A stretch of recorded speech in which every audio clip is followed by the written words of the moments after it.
Bismillahirrahmanirrahim. Assalamualaikum warahmatullahi wabarakatuh. Bapak dosen yang kami hormati dan teman-teman yang saya banggakan. Alhamdulillahirrabbilalamin. Wassalatu wassalamu ala asrafil anbiya'i wal mursalin wa ala alihi wa ashabihi ajma'in. Amma ba'd. Pertama-tama, marilah kita panjatkan puji syukur kehadirat Allah Subhanahu wa Ta'ala yang telah melimpahkan nikmat, rahmat, taufik dan hidayahnya kepada kita semua sehingga kita dapat menikmati indahnya dunia. Selawat serta salam senantiasa tercurahkan kepada junjungan alam Nabi besar Muhammad Sallallahu Alaihi Wasallam, Nabi yang telah berjuang menyebarkan dakwah Islam sehingga kita dapat merasakan indahnya Islam dan ilmu-ilmunya pada masa ini. Sebelumnya, perkenalkan saya Miftahul Nurul Julija sebagai moderator dan pemateri 3, dan dua rekan saya atas nama Muhammad Heri sebagai pemateri pertama dan Abdul Basir Susjantara sebagai pemateri 2. Di sini kami akan mempresentasikan hasil makalah kami yang berjudul Pembaharuan Pemikiran di India. Pada makalah ini ada 5 poin yang akan kami bahas. Poin pertama yaitu pembaharuan pemikiran Sayyid Amir Ali di India. Poin kedua yaitu pembaharuan pemikiran Iqbal di India. Poin ketiga yaitu pembaharuan pemikiran Jinnah di India. Poin keempat yaitu pembaharuan pemikiran Abul Kalam Azad di India. Poin kelima yaitu pembaharuan pemikiran Abul A'la Maududi di India. Dengan mengharapkan rahmat dan ridho Allah Subhanahu wa Ta'ala, marilah kita memulai presentasi makalah pada kesempatan ini seraya melafazkan kalimat basmalah Bismillahirrahmanirrahim dan dilanjutkan dengan pembahasan materi pertama dan kedua yang dalam hal ini akan dibahas oleh saudara Muhammad Heri selaku pemateri pertama. Kepadanya kami persilahkan.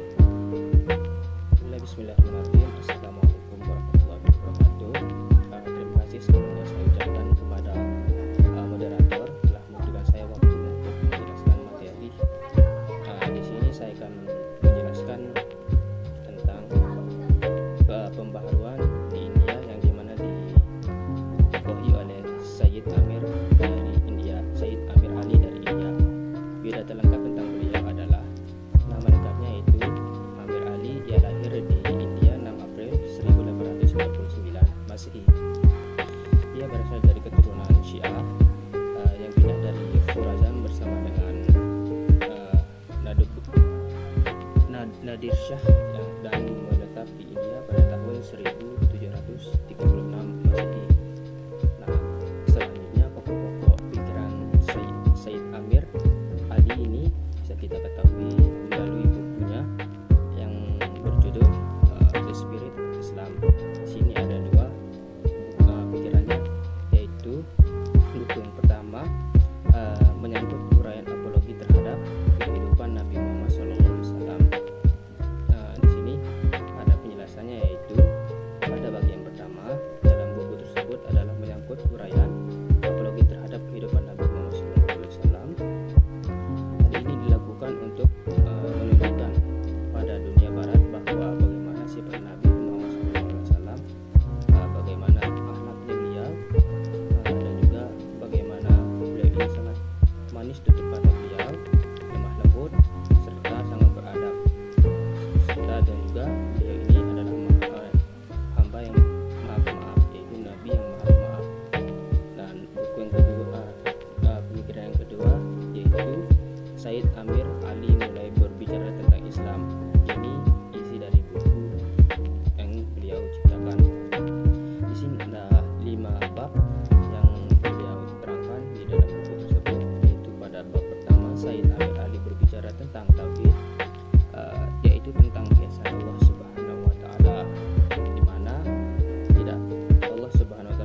yang akan terjadi pada saat hari kiamat tersebut. Bab keempat yaitu semangat jihad umat muslim, yang dimana di sini Sayyid Amir Ali sedikit berbeda penafsirannya tentang jihad tersebut, yaitu Sayyid Ali menjelaskan bahwa semangat jihad ini adalah perspektif alternatif terakhir umat Islam dalam membela agamanya atau untuk mempertahankan dirinya apabila mereka diserang maka mereka harus bertahan. Selanjutnya itu bab kelima, di mana bab kelima ini adalah yang dibahas yaitu kedudukan wanita, di mana dijelaskan di sini adalah yang harus dilakukan dalam memperlakukan seorang wanita dalam menghormati serta menghargainya, sebagaimana yang telah diajarkan oleh Rasulullah SAW. Bagaimana cara kita memperlakukan seorang wanita, kita harus menghormati serta menghargai dan jangan sampai menyakiti seorang wanita. Selanjutnya di sini adalah yang kedua, pembaruan pemikiran Iqbal di India, yang dimana biodata tentang beliau adalah Iqbal dilahirkan di Sialkot 9 November 1877 dan beliau seorang sastrawan, filosof pemikiran dan pemikir Islam yang mampu memadukan pemikiran Barat dengan perenungan Timur. Keberadaannya mendominasi kancah pemikir dan politik Islam di India pada abad ke-20. Nah, di sini ada beberapa pemikiran Iqbal tentang pembaruan di India, yaitu ada 6 macam. Yang pertama, ijtihad mempunyai kedudukan yang sangat penting di dalam pembaharuan Islam, dan pintu ijtihad tetap terbuka kapanpun bagi siapapun yang ingin melakukan ijtihad, kapanpun bisa melakukannya karena pintunya tetap terbuka. Umat Islam perlu yang kedua yaitu umat Islam perlu mengembangkan sikap dinamisme dalam syiarnya yang mendorong umat Islam untuk bergerak dan jangan tinggal diam. Di sini beliau menjelaskan tentang bagaimana cara kita untuk menyiarkan agama Islam supaya tetap semangat dan juga bisa menarik orang lain untuk masuk ke dalam Islam. Kemudian yang ketiga yaitu kemunduran umat Islam disebabkan oleh kebekuan dan kemujudan dalam berpikir. Di sini maksudnya adalah umat Islam mulai diam dan juga mulai kurang berkembang apabila umat Islam sendiri tidak melakukan perkembangan dalam melakukan pemikirannya. Yang keempat, hukum Islam tidak bersifat statis, tetap dapat berkembang sesuai perkembangan zaman. Di sini yaitu hukum Islam ini sangatlah mudah untuk dijalani dan juga bisa mengikuti perkembangan zaman sehingga bisa sampai sekarang ini hukum di dalam Islam bisa dijalani karena hukum Islam sangatlah mudah dimengerti serta mudah dijalankan. Yang kelima, umat Islam harus menguasai sains dan teknologi yang dimiliki Barat. Maksudnya di sini adalah supaya kita umat Islam tidak ditindas atau mengalami keterbelakangan antara kita dengan umat di Barat atau masyarakat di Barat, supaya kita juga memiliki perkembangan antara diri kita umat Islam yang harus supaya bisa maju, kemudian di dalam bidang apapun itu bisa berkembang dan menyaingi orang-orang Barat.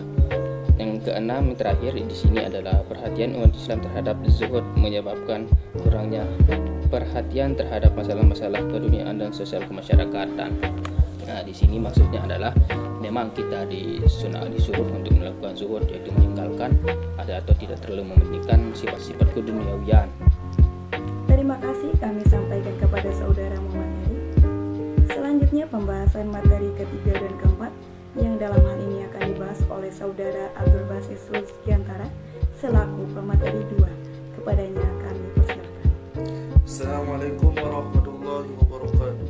Di sini saya akan melanjutkan materi bagian C, pembaruan pemikiran Jinnah di India. Tokoh yang sezaman dengan Iqbal adalah Muhammad Ali Jinnah, selanjutnya disebut dengan Jinnah. Anak seorang saudagar yang lahir di Karachi 25 Desember 1876. Semenjak masa remaja, dia telah meninggalkan India menuju London untuk melanjutkan studi di bidang hukum dan menjadi pengacara sukses. Pada tahun 1906, Jinnah mulai memasuki dunia politik, kemudian bergabung dengan Indian Nation Congress di bawah pimpinan Dadabhai Auraji. Pada tahun 1910, dia terpilih menjadi ahli Viceroy Legislative Council mewakili masyarakat Muslim Bombay. Berbeda dengan tokoh pergerakan Islam sebelum dan sezamannya yang biasanya melalui pendidikan Islam tradisional, Jinnah justru melalui semua pendidikan di sekolah sekular. Maka ada sebagian pendapat yang menyatakan bahwa Jinnah pada awalnya tidak lebih dari seorang nasionalis moderat yang memiliki keterikatan apapun dengan gerakan Islam. Maka wajar jika pada awalnya dia tidak menolak konsep satu negara yang dicadangkan masyarakat Hindu dan nasionalis Muslim. Sesudah tahun 1913, barulah Jinnah lebih dekat kepada kepentingan Islam dan mendukung berdirinya Islam Pakistan. Perubahan pada diri Jinnah terjadi pada April tahun 1913 saat mengunjungi London dan bertemu dengan Maulana Muhammad Ali dan Syed Wazir Hasan. Kedua tokoh ini meminta Jinnah untuk bergabung dengan Liga Muslim. Ide tentang negara Islam Pakistan sudah mulai ditiupkan oleh Shah Waliullah, lalu dimunculkan oleh Ahmad Khan dan dikumandangkan oleh Iqbal. Akan tetapi Jinnah sesungguhnya orang yang merealisasikannya. Artinya Jinnah mampu merealisasikan ide-ide tokoh sebelumnya ke alam nyata. Dia lebih cenderung kepada praktisi bukan pemikir. Walaupun tidak banyak meluarkan filsafat dan pemikiran seperti Iqbal, akan tetapi perannya dalam membangun negara Islam Pakistan tidak dapat dipungkari. Pada sisi lain, perannya mewujudkan negara Islam adalah bukti dari bahwa dia tetap berasumsi Islam sebagai agama yang sempurna, bukan hanya mengadu permasalahan ibadah akan tetapi juga negara.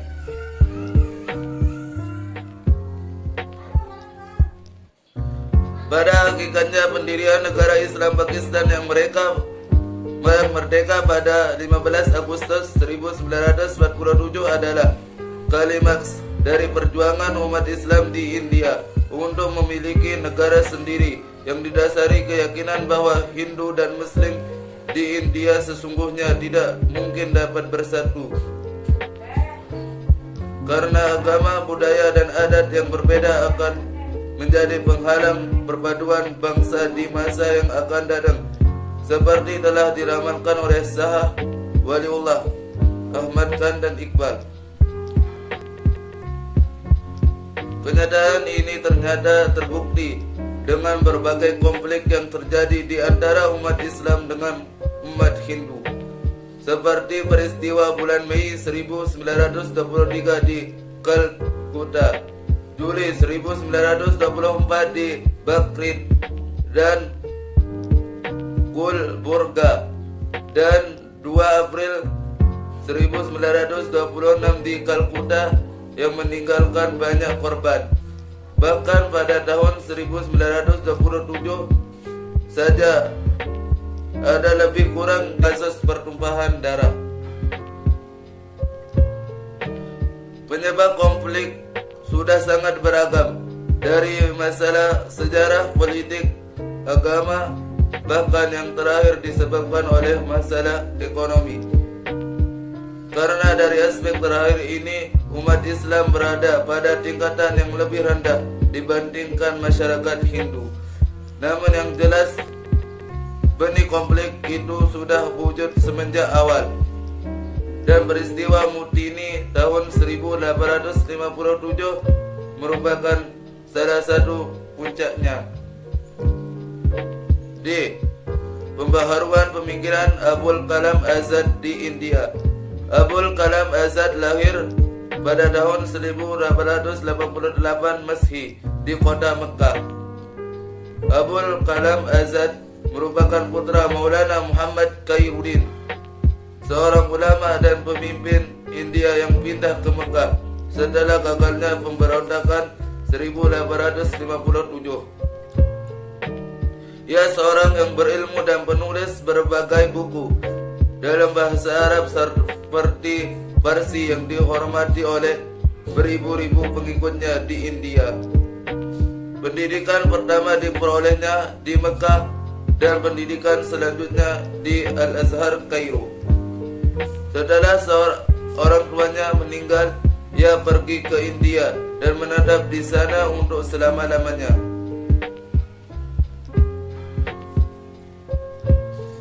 Dari perguruan-perguruan di Mekah dan Kairo, ia hanya memperoleh pengetahuan bahasa Arab dan agama.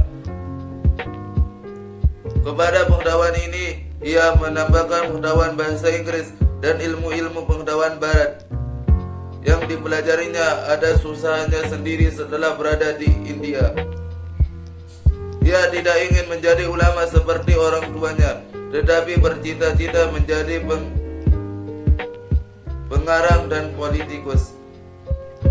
Dalam usia yang masih muda, tepatnya pada tahun 1912 Masehi, Abul Kalam Azad menerbitkan sebuah majalah di Kalkuta yang bernama Al-Hilal.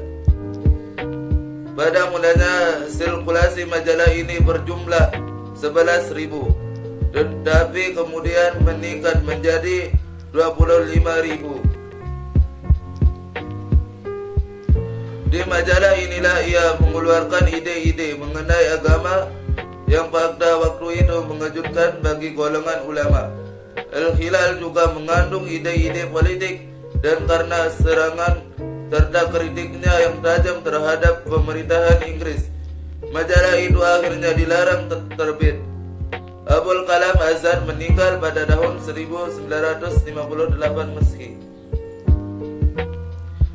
Dari sejak muda ia telah memasuki lapangan politik dan menggabungkan diri dengan Partai Kongres. Aktivitasnya dalam lapangan politik membuat ia beberapa kali ditangkap dan dipenjarakan. Pada tahun 1923, dalam usia 35 tahun, ia terpilih menjadi presiden Partai Kongres. 17 tahun kemudian, pada tahun 1940 Masehi, ia terpilih untuk kedua kalinya menjadi presiden. Selama hidupnya ia selalu memegang jabatan di Partai Kongres, dan setelah India merdeka, ia pernah menjadi Menteri Pendidikan India. 1. Ide-ide pembaharuan Abul Kalam Azad. Adapun ide-ide pembaharuan Abul Kalam Azad antara lain: A. Rekonstruksi ajaran Islam. Pembaharuan Abul Kalam Azad lebih bersifat moderat, sebagaimana disebutkan dalam majalah Al-Hilal, bahwa tujuan pembaharuan adalah untuk melepaskan umat Islam dari pemikiran-pemikiran abad pertengahan dan taklid. Ia menganjurkan untuk kembali kepada Al-Quran, dan untuk keperluan ini ia terjemahkan Al-Quran ke dalam bahasa Urdu dengan diberi penafsiran. Menurutnya Al-Quran harus dipahami dengan mesti, melepaskan diri dari pengaruh pemikiran ahli hukum, sufi, teolog, dan sebagainya. Kemunduran umat Islam selain disebabkan oleh dogmatisme dan sikap taklid tersebut, juga disebabkan oleh keadaan umat Islam yang tidak lagi seluruhnya menjalankan ajaran-ajaran Islam. Kebangkitan umat Islam dapat diwujudkan selain dengan melepaskan diri dari paham-paham usang, juga dengan melaksanakan ajaran Islam dalam segala bidang kehidupan umat. Abul Kalam Azad yang semasa mudanya sangat anti-intelektual, belakangan, yaitu setelah beliau dilepaskan dari penjara pada tahun 1920 meski mengalami perubahan pemikiran yang drastis.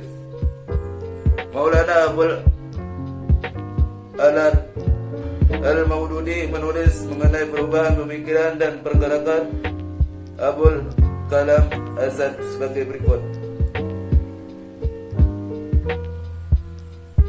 Sedemikian banyak perubahan itu hingga banyak orang mengusap matanya untuk meyakini apakah ia sama seperti Azad yang dahulu atau melalui berbagai proses hingga menjelma menjadi pribadi baru yang muncul pada dirinya.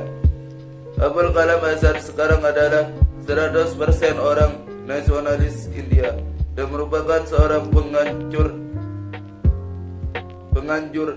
kesatuan bangsa India yang terdiri dari kaum muslimin dan kaum non-muslimin. Ia memperpadukan teori persatuan agama seperti yang dikatakan oleh beberapa filsuf Hindu dan teori barat mengenai evolusi biologis. Ia bahkan tidak lagi percaya terhadap kekuatan doa yang menjadi tradisi ulama-ulama Sunni.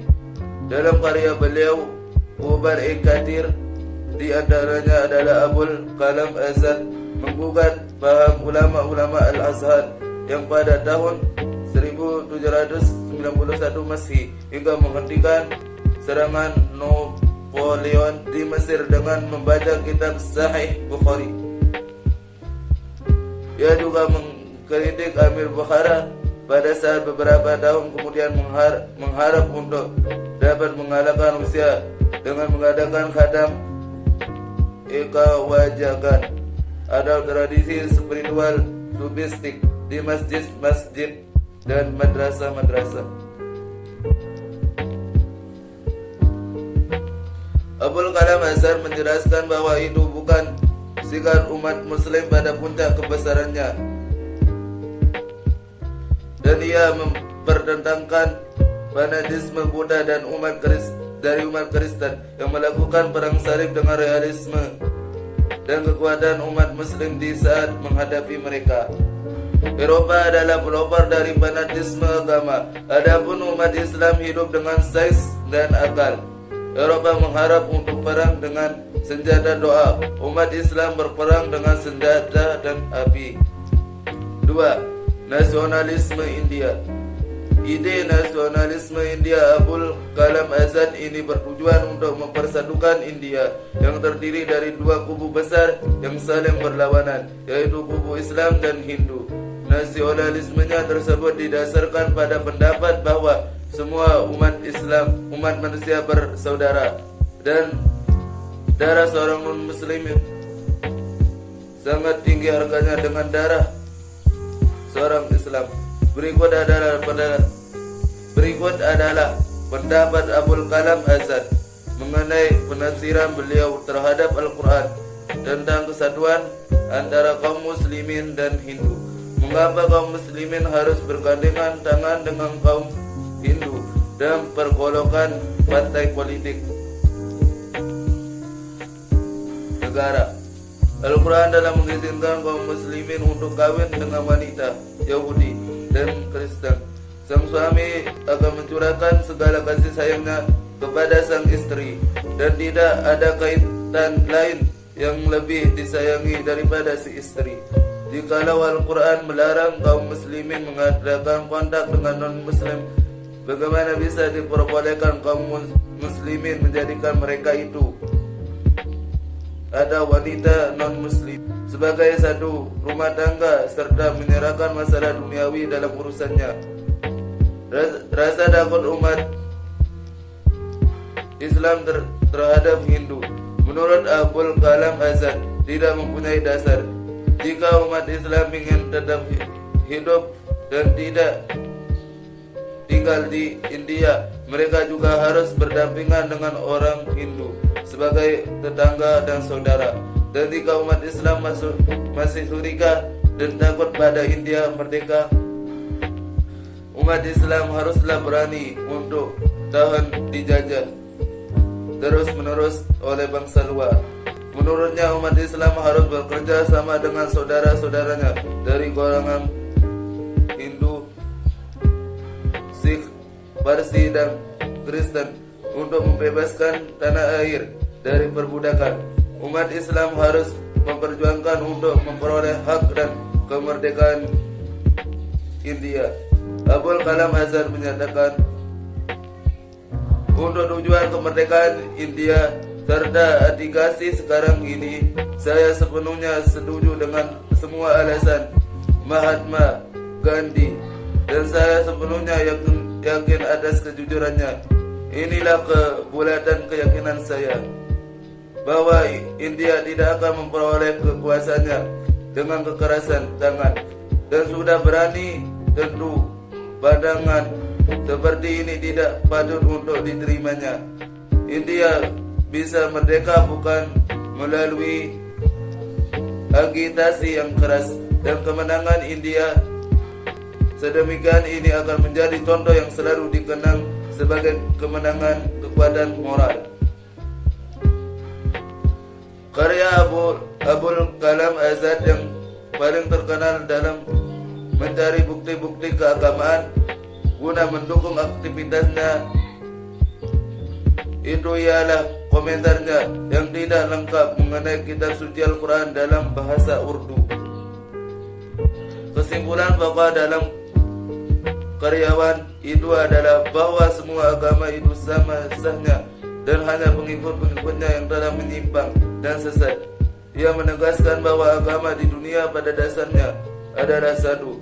Perubahan mereka bukan pada akarnya, tetapi pada dahan dan cabang-cabangnya.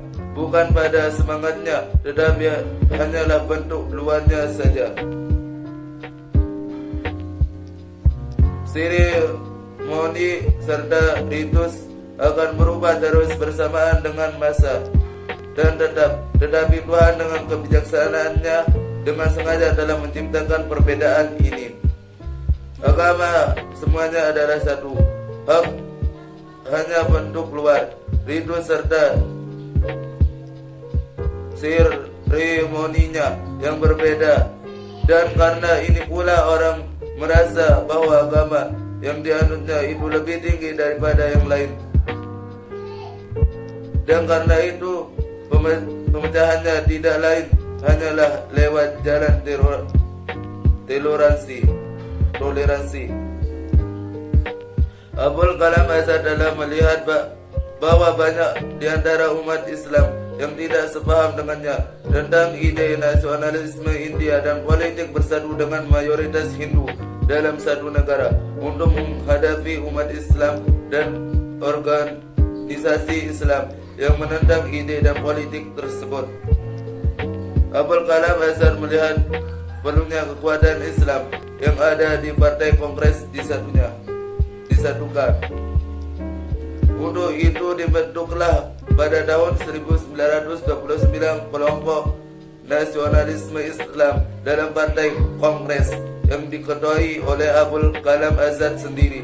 Tujuan kelompok ini adalah membangkitkan jiwa patriotisme di kalangan umat Islam India dan mencari penyelesaian tentang perbedaan paham dan tujuan antara umat Islam dan umat Hindu. Namun tujuan dari kelompok ini tidak tercapai. Justru kenyataan yang ada kemudian adalah terpecahnya India menjadi dua negara umat Islam dan negara Hindu. Sekian dari kami. Wassalamualaikum warahmatullahi wabarakatuh. Terima kasih kami sampaikan kepada Saudara Abdul Basir Sosdiantara. Selanjutnya pembahasan materi kelima, yang dalam hal ini akan dibahas oleh saya sendiri mengenai pembaharuan pemikiran Abul A'la Maududi di India. Pembaharuan pemikiran Abul A'la Maududi di India. Di sini saya akan membahas mengenai biografi Abul A'la Maududi terlebih dahulu. Abul A'la Maududi yang dikenal sebagai Maulana atau Sheikh Sayyid Abul A'la Maududi adalah jurnalis, teolog, dan filsuf politik Pakistan Sunni dan mayor pemikir Islam Ortodoks pada abad ke-20 Masehi. Ia lahir dalam keluarga syarif atau disebut keluarga tokoh muslim India Utara, tepatnya pada tanggal 25 September 1903 Masehi, Aurangabad, India. Rasa dekat keluarga ini dengan warisan pemerintahan Muslim India dan kebenciannya terhadap Inggris memainkan peranan sentral dalam membentuk pandangan Maududi di kemudian hari. Pada usia 11 tahun, Maududi masuk sekolah di Aurangabad. Di sini ia mendapatkan pelajaran modern. Namun, 5 tahun kemudian ia terpaksa meninggalkan sekolah formalnya setelah ayahnya sakit keras dan kemudian wafat. Yang menarik, pada saat itu Maududi kurang menaruh minat pada soal-soal agama, ia hanya suka politik. Oleh karena itu, Maududi tidak pernah mengakui dirinya sebagai alim. Yang menjadi inti pembahasan dalam materi ini yaitu pembaharuan pemikiran Abul Ala Maududi di India. Salah satu pembaharuan pemikiran beliau yaitu ia mendirikan Jamaat Islami atau disebut juga dengan Partai Islam, tepatnya pada Agustus 1941 Masehi, bersama aktivis Islam dan ulama muda. Berdasarkan 5 materi yang telah dibahas oleh para pemateri, saya menarik kesimpulan bahwa dengan adanya pembaharuan pemikiran yang dilontarkan oleh 5 tokoh tersebut, yakni Sayyid Amir Ali, Iqbal, Jinnah, Abul Kalam Azad, dan Abul A'la Maududi akan membuat atau akan menjadikan negara India menjadi raksasa dunia. Sekian presentasi dari kami, lebih dan kurangnya mohon dimaafkan. Wabillahi taufiq wal hidayah. Wassalamualaikum warahmatullahi wabarakatuh.